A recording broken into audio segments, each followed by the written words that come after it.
बच्चों क्वेश्चन दे रखा है हमारा एनसीईआरटी का example number 5.2 class 11 chapter number 5 कार्य ऊर्जा और शक्ति का।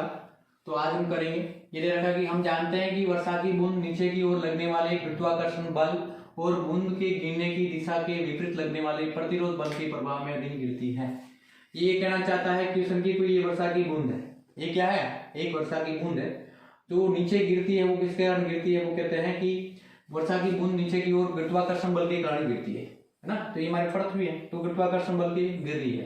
तो आपको पता है कि यहाँ पे क्या होती है, वायु होती है। तो बूंद जैसे गिरेगी तो गुरुत्वाकर्षण बल का लगेगा नीचे की ओर, और एक प्रतिरोधी बल का लगेगा ऊपर की ओर लगेगा। वायु के कारण यहाँ पे जैसे बूंद का वेग धीरे धीरे कम होगा तो प्रतिरोधी बल लगेगा, वो का लगेगा ऊपर की ओर लगेगा। फिर कह रहा है कि प्रतिरोधी बल बूंद की चाल के अनुक्रमानुपाती समानुपाती है परंतु अनिर्धारित होता है, ठीक है। और ये कह रहा है कि माना कि 1 ग्राम द्रव्यमान की वर्षा की बूंद 1 किलोमीटर ऊंचाई से गिर रही है। तो ये बूंद जो गिर रही है इसकी ऊंचाई दे रखी है, वो कितने दे रखी है, 1 किलोमीटर दे रखी है। कितने दे रखी है, 1 किलोमीटर। किलोमीटर को आप मीटर में कन्वर्ट कर दीजिए, इसका मतलब कितनी दे रखी है, 1000 मीटर दे रखी है।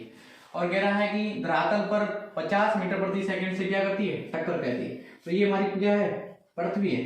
और यहाँ पे v वेग से टकराती है और उसकी वेलोसिटी कितनी दे रखी है, 50 मीटर प्रति सेकंड दे रखी है। इसका मतलब इसका प्रारंभिक वेग बूंद का कितना था, 0 था, और ये टकराई तो कितना हो गया, 50 मीटर प्रति सेकंड हो गया, ठीक है।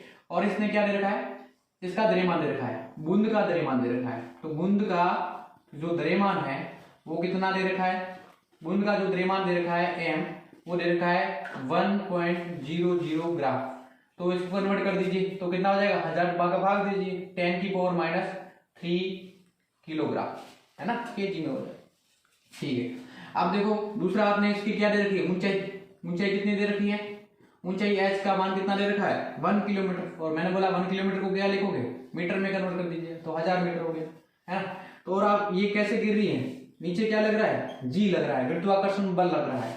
तो इसमें g की जो वैल्यू होती है वो कितनी होती है, बच्चों 9.8 होती है, 9.8 मीटर प्रति सेकंड स्क्वायर होती है। लेकिन हम अपनी कैलकुलेशन के लिए इसमें यदि किसी में नहीं दे रखा है तो आप कितना मान लीजिए, 10 मीटर प्रति सेकंड स्क्वायर को मान लीजिए। कितना मान लीजिए, 10 मीटर प्रति सेकंड स्क्वायर मान लीजिए, ठीक है। अब इतना दे रखा है। अब हमें क्या पूछा है, पहला क्वेश्चन क्या पूछा, देखो क्या क्वेश्चन पूछा कि गुरुत्वीय बल के द्वारा किया गया कार्य क्या कीजिए। तो देखो बच्चों ये जो बूंद यहाँ से गिर रही है ये कितनी ऊंचाई पे है, h ऊंचाई। इसका मतलब इस बूंद के अंदर कौन सी ऊर्जा है, इस बूंद के अंदर यहाँ पे जो स्थितिज ऊर्जा है, कौन सी ऊर्जा है, स्थितिज ऊर्जा है।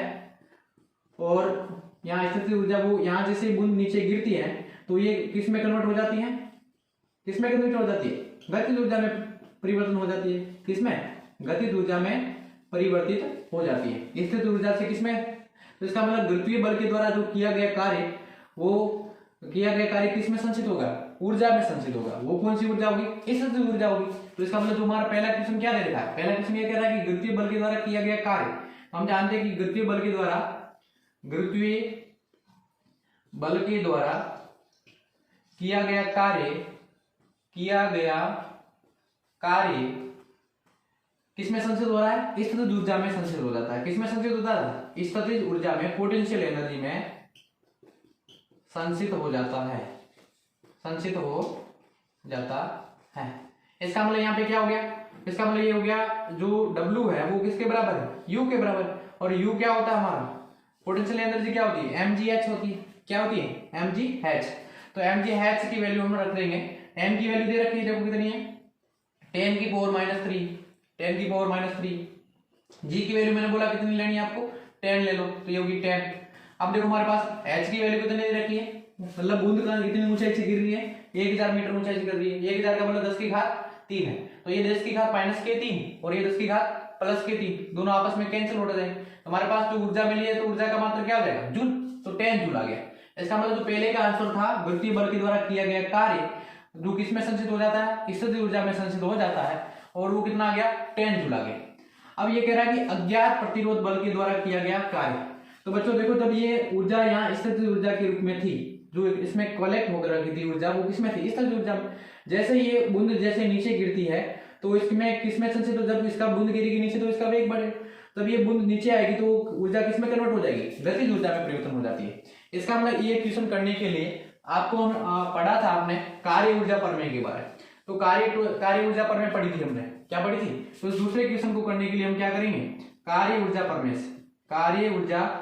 प्रमेय और कार्य ऊर्जा प्रमेय से हम लिख सकते हैं कि डेल्टा डब्ल्यू है ना, इसके द्वारा जो टोटल किया गया कार्य कितना, इसके द्वारा टोटल किया गया कार्य लिख देते हैं, है ना। यदि टोटल किया गया कार्य कितना देगा बताइए। अब मैंने बताया कि ये बूंद नीचे गिर रही है, तो ये बूंद नीचे गिर रही है तो ये जी नीचे लग रहा है, लेकिन ये वायु तो है, तो वायु के कारण अज्ञात प्रतिरोध के द्वारा बल लग रहा है। अज्ञात मतलब क्या है, वायु। अब जैसे बूंद नीचे गिरेगी तो वायु के कारण क्या लगेगा, एक विरोध करेगा, बूंद के गिरने का क्या करेगा, विरोध। तो एक प्रकार का इधर बल लगेगा और एक प्रकार का क्या लगेगा, इधर बल लगेगा।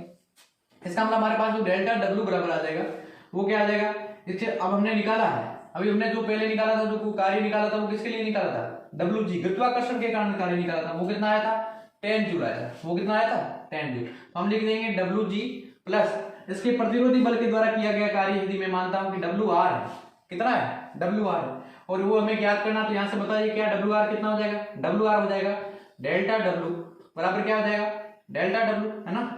हमने इसको इधर रखा, इसको मैंने पक्षांतर किया, इधर जाएगा तो ये किसका हो जाएगा, माइनस डब्ल्यू जी का हो जाएगा, है ना, ये हो जाएगा।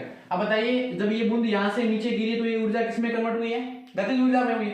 जब ये गतिज ऊर्जा में कन्वर्ट हुई है, और आपको पता है कि ये बूंद जब गिरी थी ये किसमें अवस्था में थी, विरामावस्था में थी, तब ये इसका जो किया गया कार्य डेल्टा डब्ल्यू किसके बराबर होगा, के बराबर होगा, क्योंकि इसका गतिज ऊर्जा में परिवर्तन हो गई है, और इसका u तो 0 है, तब u 0 है तो इसका मान कितना हो जाएगा 1/2 mv स्क्वायर। u क्या है, यहाँ u बराबर 0 है, क्योंकि बूंद पहले कैसे विरामावस्था में है, बूंद कैसे है विरामावस्था में है, इसलिए। तो देखो हमारे पास इसकी जो वैल्यू आ जाएगी वो कितनी आएगी 1/2, और m की वैल्यू आपको पता है, मैंने अभी लिखवाई, वो कितनी 10⁻³ और v का मान कितना है 50 मीटर प्रति सेकंड से क्या करती है, कोलिजन करती है, यहाँ से टकराती है पृथ्वी पे, तो टकराएगी तो कितने 50 से, तो 50 का स्क्वायर है तो 50 × 50 लिख सकता हूँ ना। तो देखिए कितना हो गया मेरे पास, 50 का मल्टीप्लाई 50 से करूंगा तो कितना आ जाएगा, 5 का 5 से 2 जीरो हो जाएंगे 25, तो कितना आ जाएगा देखो 25 1/2 × 10⁻³ और 10⁻³ को मैं नीचे लिख सकता हूँ, तो कितना लिखूंगा 1/1000 हो जाएगा। अब देखो 5 का इसका मल्टीप्लाई होगा तो कितना जाएगा 25 और कितना जाएगा 00, जब ये 2 जीरो से 2 जीरो क्या हो जाएंगे कैंसिल। अब 10 का भाग दूंगा तो हमारे पास कितना आ जाएगा 1/2 × 2.5, अब मैं 2 का मल्टीप्लाई इससे करूंगा तो कितना जाएगा 1 बार, अब ये हमारे पास पॉइंट आ जाएगा, 2 का भाग इसमें कितनी बार जाएगा 2 बार, और कितना बच जाएगा है ना 1 बच जाएगा, और कितनी बार चला जाएगा 1.5 के बराबर जाएगा, तो 1.25 जूल इसका क्या आ जाएगा आंसर आ जाएगा। इसका मतलब जो इसके द्वारा जो किया गया कार्य है, किसके द्वारा, अज्ञात प्रतिरोध के द्वारा किया गया कार्य डब्ल्यू आर, अज्ञात प्रतिरोध के द्वारा किया गया कार्य, वो कैसे कितना आ जाएगा बताइए, वो हमारे पास आ जाएगा। देखो अभी मैंने बताया डेल्टा डब्ल्यू की वैल्यू कितनी आई 1.25, कितनी आई 1.25। अब ये क्या है माइनस, और हमने जी के लिए निकाली थी, गुरुत्वीय बल के द्वारा किया गया कार्य, नीचे की ओर जो गुरुत्वीय बल लगता है उसके द्वारा किया गया कार्य वो कितना है 10 जूल है, कितना जूल है 10 जूल है। बच्चों जब ये 10 इसमें से आप हटा दो, इसको पॉइंट लगा के 0 0 इसमें हटाओगे तो कितना आ जाएगा, तो हमें आ जाएगा 5, है ना, ये आ जाएगा 7, ये आ जाएगा 0.8, है ना, वो किस में आएगा माइनस में आएगा। माइनस में क्यों आ रहा है, देखो ये बूंद जो गिर रही है वो नीचे गिर रही है, और प्रतिरोधी बल कहाँ लग रहा है ऊपर की ओर लग रहा है, दोनों की दिशा क्या है विपरीत है, अतः जो प्रतिरोधी बल के द्वारा जो किया गया कार्य वो कितना आ जाएगा माइनस का 8.75 जूल आ जाएगा। यदि बच्चों आपको वीडियो अच्छा लगा है, ठीक है, तो बच्चों वीडियो को शेयर करें, चैनल को सब्सक्राइब करें और लाइक करें।